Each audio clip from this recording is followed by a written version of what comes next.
Hello to all of my peeps. It's so good to see you here today from my chair, episode 201. We are continuing our 200th episode celebration and so excited about that. I've got my beautiful mom and amazing sister for another episode.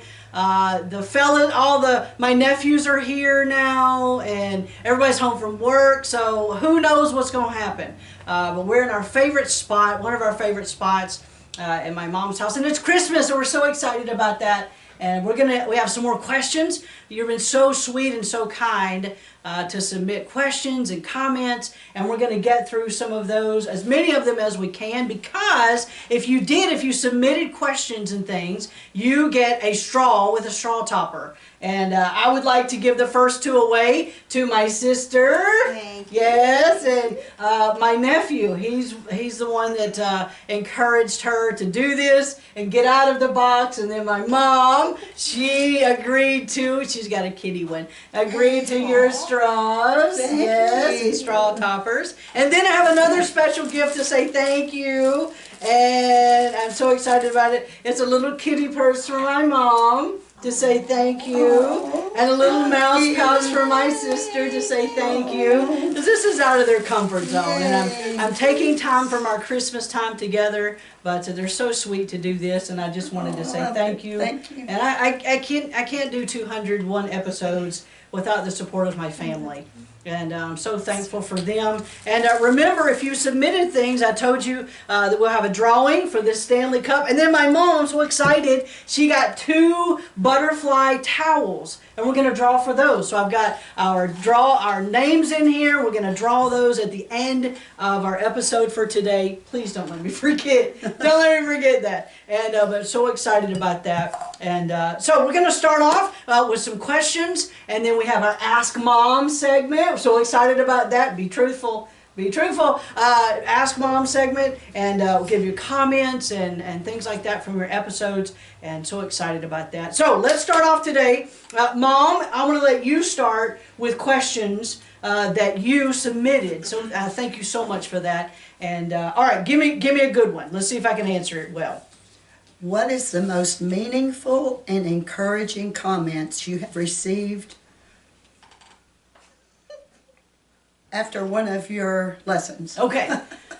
Okay, that's difficult. You want to know the truth. You want to know the honest truth. Because I record to no one. I don't have an audience. There's nobody looking. There's nobody watching me do this. And it's all online. It's all social media. You don't get a whole lot of response back. But some of the encouraging things that I've had is when a peep, one of my peeps that watches, when they share it with somebody else. I remember one time you texted me, what's the episode about this topic, this certain topic? And I'm like, oh, what's this episode? Well, she needed it for one of her peeps. That is so encouraging to me. To take something that I've received from the Lord and have taught, and then somebody else takes it and gives it to somebody else. I love that. I get text sometimes that says, I'm doing what you said and what you taught on this certain episode. That the lessons on grief and things that we went through. I've got several texts about that were very, very encouraging. An associate pastor's wife, again, the same types of things. Taking the lessons and saying, I told my ladies, I mentioned it to my ladies, and they're watching the episodes.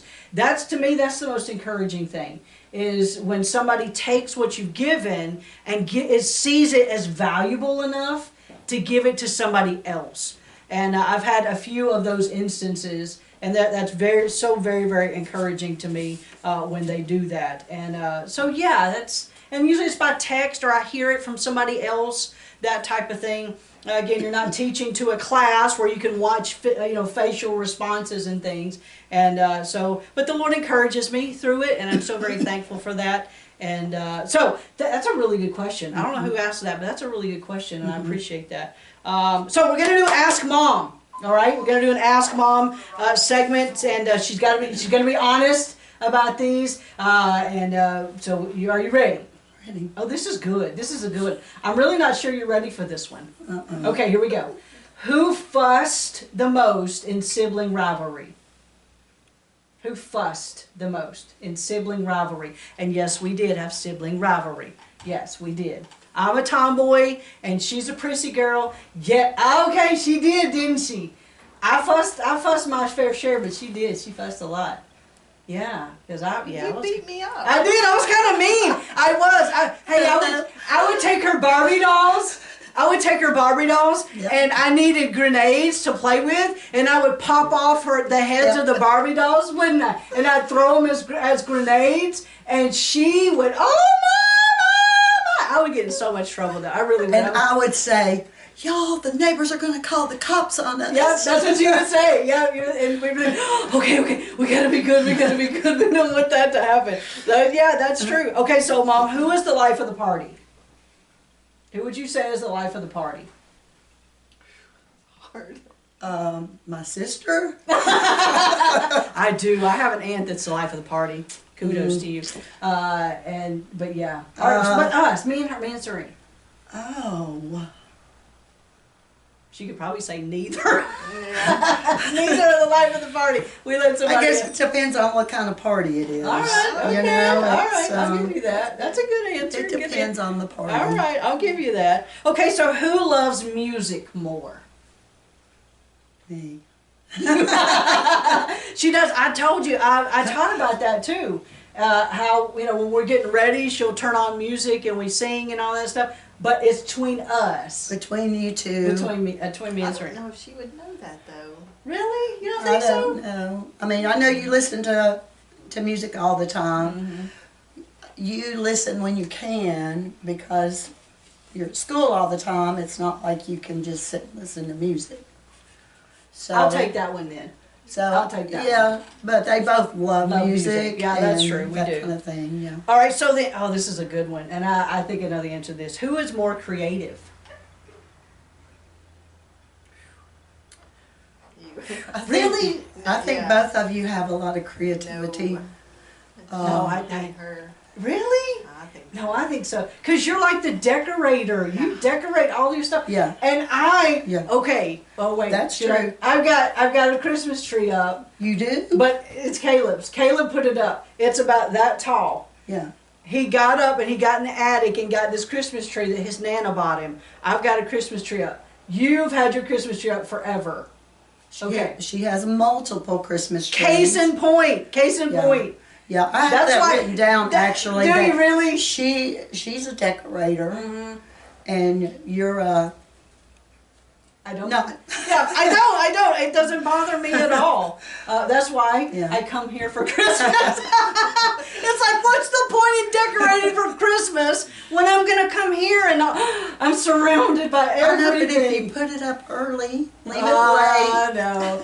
But then you got to take it all down again. Late months. See, she's definitely the most creative in this. Who enjoys sports more? That was a good one. My last one here. Who enjoys sports? Probably, I don't know, I think both of you do. You have your teams. She has her teams. Her kids have played sports, and she's been all into that. Yeah. I think we all are pretty sports. Oriented. Yeah. Oriented. There's always a game on TV around here. Yeah. Seriously. Yeah. You know, maybe not you so much, but even golf and, you know, basketball, football, Yeah. We enjoy those things. Yeah. soccer, and for sure hockey. Oh, hockey. That's a big Yeah. one. So, Hockey. Yeah. I brought my Preds sweatshirt. I should have worn my Preds sweatshirt. Yeah. Definitely. Got some comments for you, some favorite episodes that my peeps have sent in, and I want to make sure to give a shout out to those peeps. Favorite episodes. It's interesting, many of them, the Papua New Guinea episodes, they love those. Those are their favorites. To watch those and different cultures and talking about all that. So the Papua New Guinea episodes. One of them said, text me, or actually Marco Polo man said all of them. All of them. But wait, she added this. Every meal that I eat is my favorite. There's always something I've needed for the time that I'm in. Isn't that sweet? I loved that. I had to mention that in today's episode. It's like all of them. I can't pick just one of them. And then another one, the interviews. Remember the interviews that I had? Missionary Sarah Glover and then my bestie Joanna. We had some interviews that several of you have commented that those were your favorites and that you loved those episodes. So thank you for sending that in. I appreciate that. All right, sister, do you have a question? Do you have a question for me? Yes. Okay, here we go. What have been the hardest lessons for you to teach? Oh my goodness. The hardest lessons. Probably the ones right after grief. Right after the loss of my dad and right after the loss of my mother-in-law.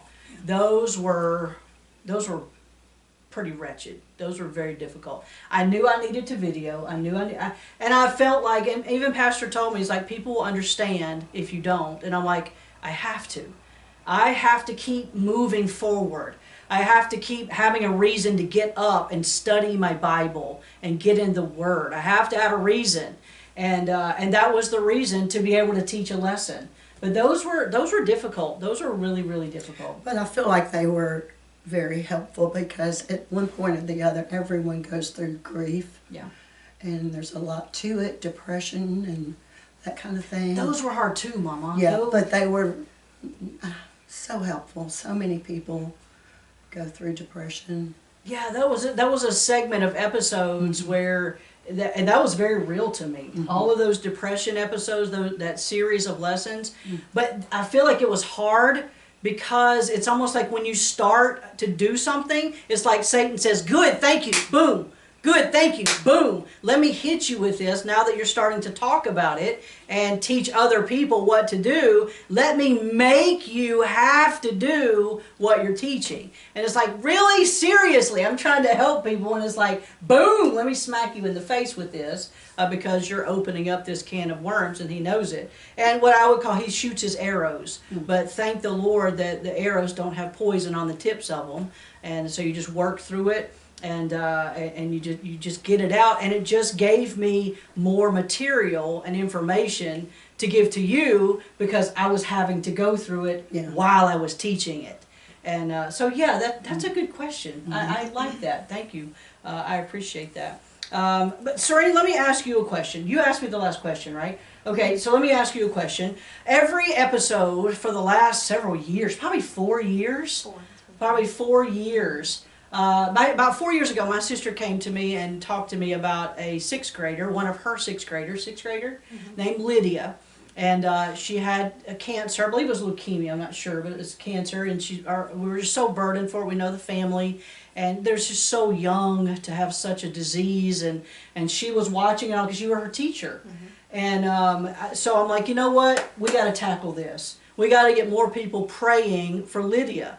And so then we started to end every episode with, don't forget, Lydia at 11 in her journey to remain cancer-free is what we do now. But at the beginning, it was to fight cancer and to get it and to win and have victory over it with all the chemo. I had one of my peeps ask me a question about Lydia. How is she doing? You don't have to give a whole bunch of details and things, but if you would, answer that question for one of my peeps. Okay, Lydia, she's in 10th grade now.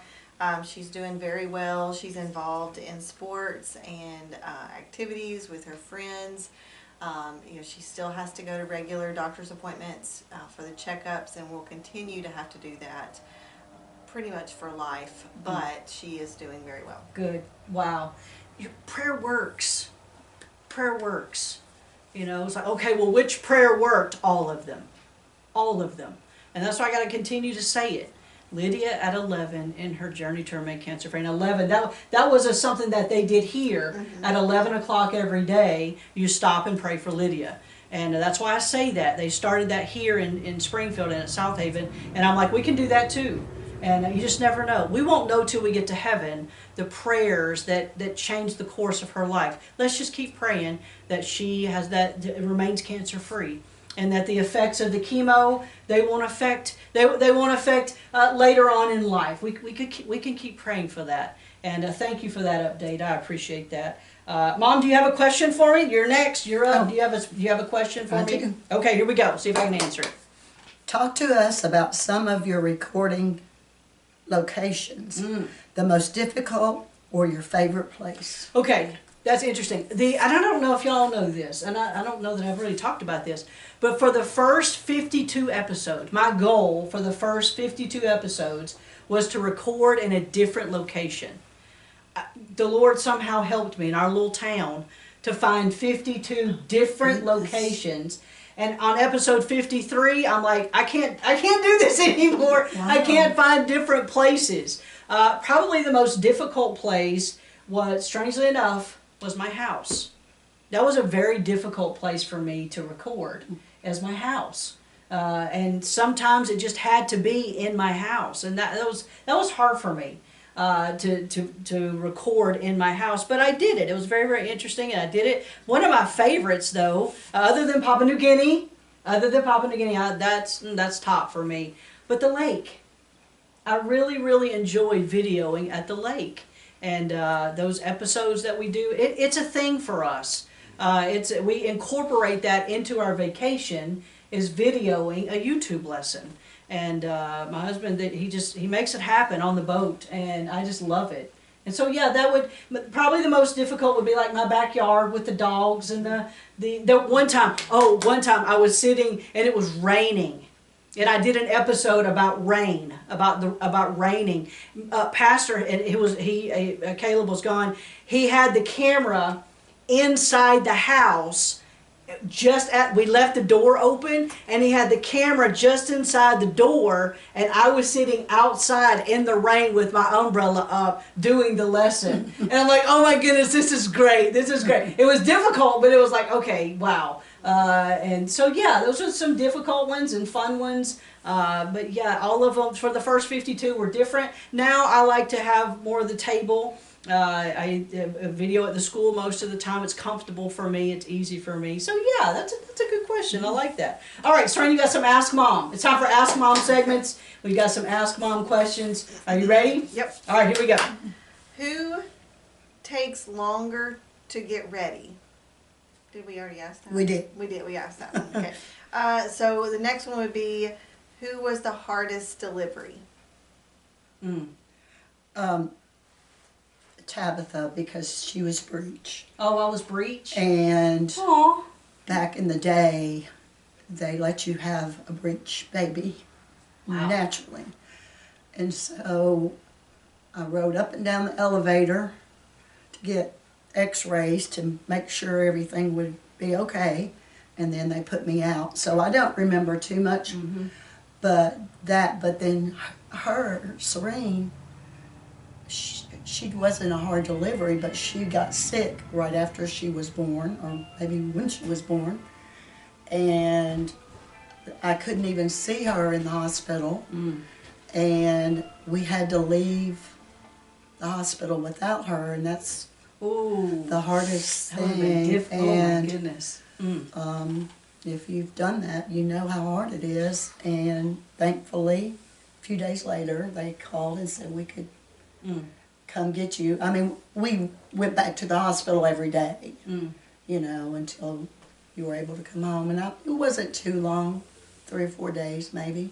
Wow. Yeah. That's cool.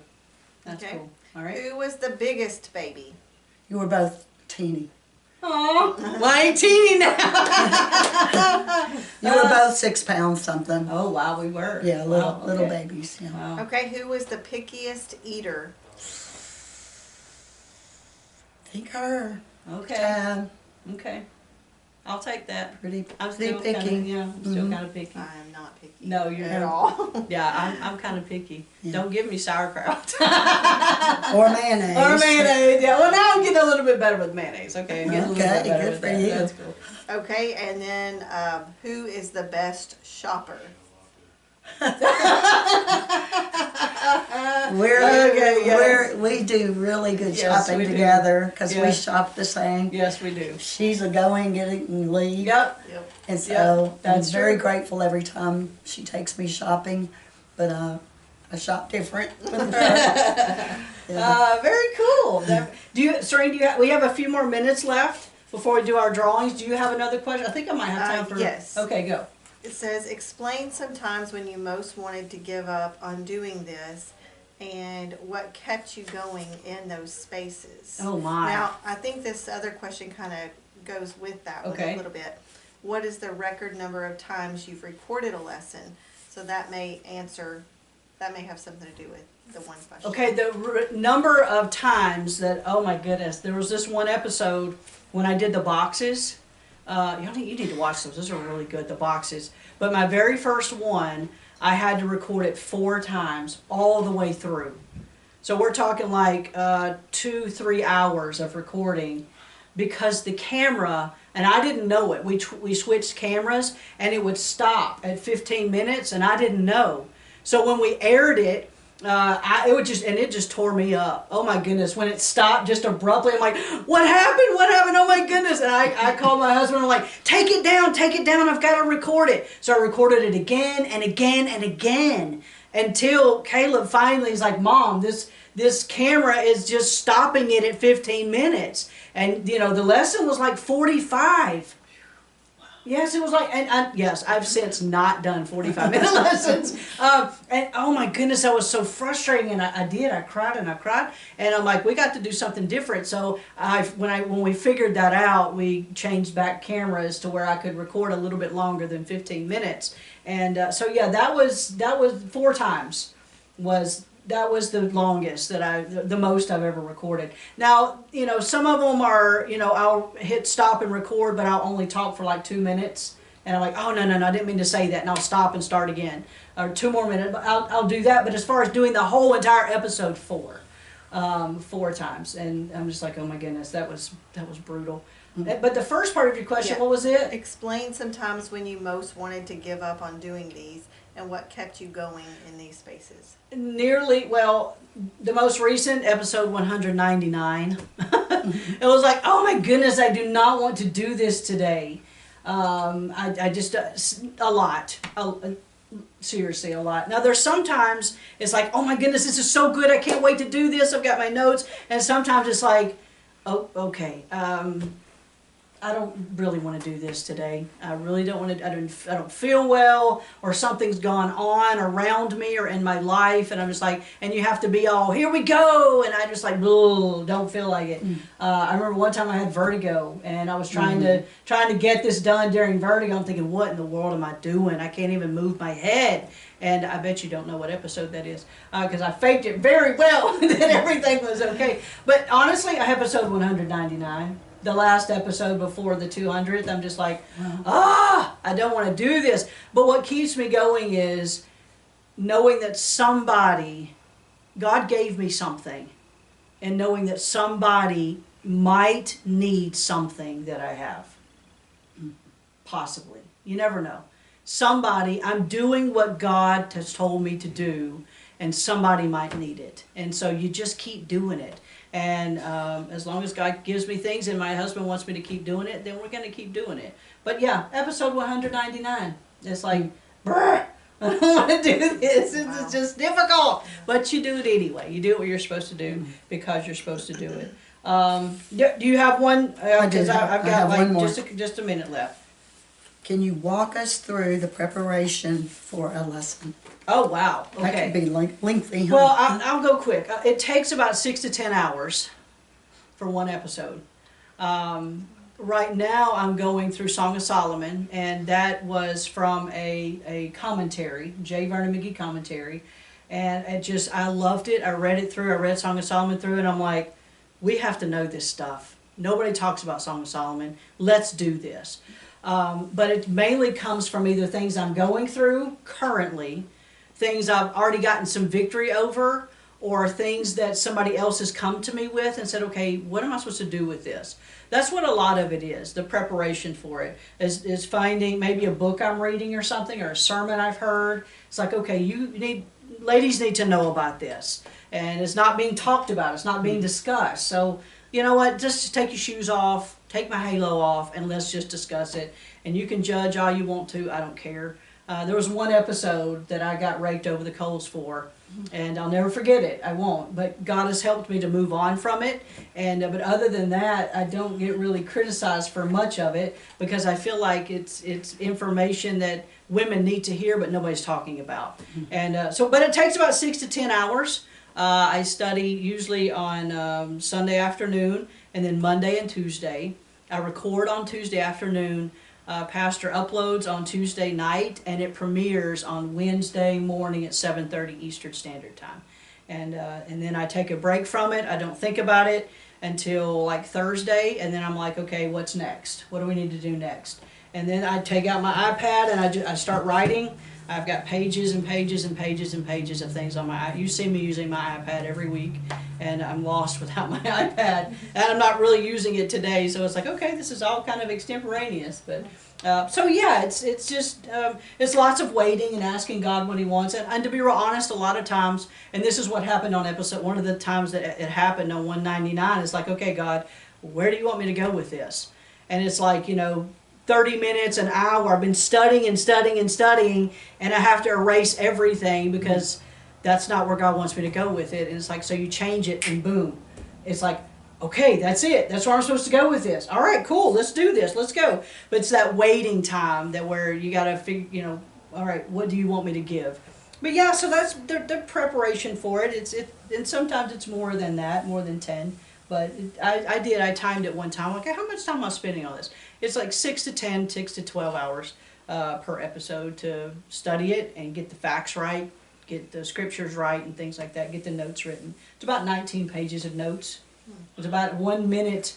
It's about a minute per page that I give out. So if I have 19 pages of notes, I will have about 19 minutes of material to give. So yeah. Do you have any more, or are you done? I'm done. All right. Do we get all through? We got through all the questions? There was actually one more question. Okay. Real quick. Okay. Share some specific fruits that God has given you as a result of recording these 200 lessons. Wow. You can do that one quick. Yeah, some specific fruits. It's mainly for me. It gives me a reason to get up and to study God's Word. So I'm gleaning fruit from it myself. Just God's working in my heart, and it gives me a reason to get up and get going with it. So yeah, those are good questions. Y'all did so amazing. Thank you, and thank you for doing this. I appreciate it. Now, can we draw? Let's do it. Let's end this episode drawing for. Let's draw for one of the towels first, okay? And we'll put the name back in, okay? Because those other two are amazing. Okay, Mom, draw one. Da da da da. And I'll just tell the first name, okay? Give me one. All right, first name, Jules. All right, Jules, you get a towel, a butterfly towel from my mom. She gave that to you. I'm gonna throw you back in here just because those are extra and special. All right, sister, why don't you draw for the other butterfly towel? Butterflies have a special place in my heart, by the way. All right, what you got? Deb? Deb. All right, Miss Deb, you got yourself a butterfly towel. Woo, woo, woo. I'll put you back in. And this is for the cup, the Stanley Cup with the straw that God gave me that I wanted to draw for. And I'll draw that one. You don't mind if I draw that one? Okay. That way, no, I'm just kidding. All right, ready? Here we go. For drum roll, please. Da, da, da, da. Sarah! Sarah gets the Stanley Cup, and thank you for doing this. I appreciate you. Thank you, Mom. Thank you, Serene, for doing these, and for my handsome nephew recording us behind the camera, setting all this stuff up. My logistical genius is one of my nephews. I just love my other nephew. He's the one that made everybody do all these. I was so thankful for that, and so yeah, my fam. I've got the best. Not you, me. I've got the best. But thank you for joining us today. And don't forget, Lydia at 11 in her journey to remain cancer-free. Now go be amazing today.